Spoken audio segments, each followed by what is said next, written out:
Car si la charité nous commande d'aimer nos ennemis, eh bien, elle nous commande aussi de ne pas les laisser prospérer. La charité nous commande de les combattre à cause du mal qu'ils font. Mais il ne s'agit pas, la charité ne consiste pas à les laisser prospérer, ça n'a aucun sens, puisqu'ils font le mal. Il faut les combattre, il faut les contrecarrer. Ce qui s'oppose à l'esprit chrétien, ce n'est donc pas de mener une juste guerre, un juste combat, mais de mal faire cette juste guerre, ce juste combat. Ce qui s'oppose à l'esprit chrétien, ce n'est pas de souhaiter la destitution ou la disparition ou même la punition de ces hommes machiavéliques, inhumains, criminels, qui mènent le monde à sa perte, et en souhaitant les remplacer par des hommes dignes de ce nom. Mais ce serait de le faire ou de le vouloir avec haine, avec de mauvaises intentions. La charité chrétienne ne consiste donc pas à dire « Dieu ne veut pas la croisade et laissons faire les envahisseurs et les morts ». C'est la voie de la paresse ou de la trahison. Mais la charité chrétienne ne consiste pas plus à dire que Dieu le veut, faisons cette croisade, et faisons même tout pour cette croisade, et même le mal. Non. Ce serait un non-sens que de vouloir faire la contre-révolution avec la malice de la révolution, avec l'inhumanité de la révolution. Ça n'a pas de sens. Si un contre-révolutionnaire doit être prêt à se battre, eh bien, il le fera, mais pas avec la cruauté, ni avec l'immoralité du révolutionnaire, qui ont été prêts à tout.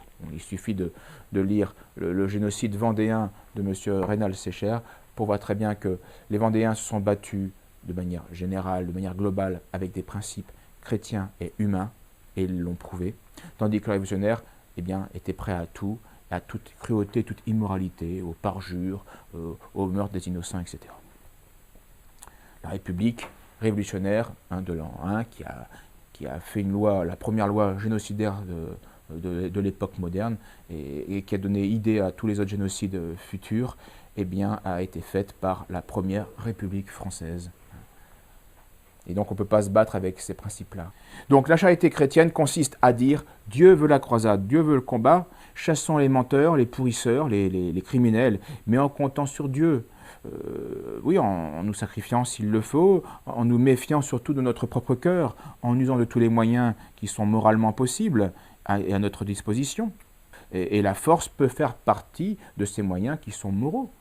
Et en priant surtout que la victoire ne nous exalte pas, qu'on ne devienne pas méchant et injuste à cause de la victoire, ni que la défaite ne nous fasse jamais douter, bien qu'il y a une victoire encore plus haute, plus spirituelle, qui est d'avoir été digne de souffrir, et peut-être même de mourir pour une juste cause, et même pour Dieu, pour l'amour de nos frères.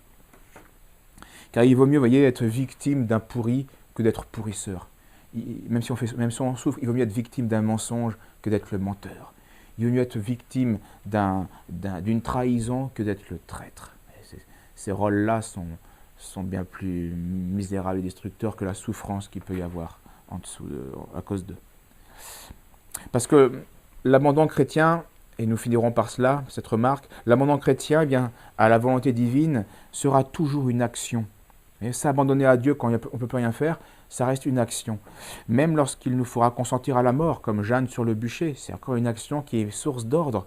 Ou comme Saint Louis, sur son lit de douleur, après une croisade qui a échoué à Tunis.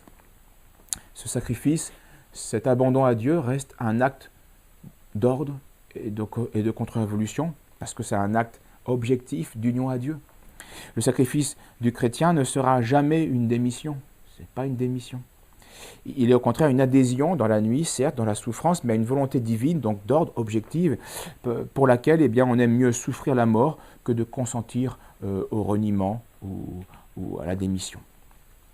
Et c'est là encore un acte, ce sacrifice chrétien, c'est à la fois un acte l'acte le plus hautement religieux, d'union à Dieu, de dépendance, et bien sûr un acte hautement contre-révolutionnaire. Voilà pour la troisième partie sur Dieu Mammon. La prochaine fois, quatrième partie, nous verrons l'Antéchrist. Je vous remercie et à la prochaine fois.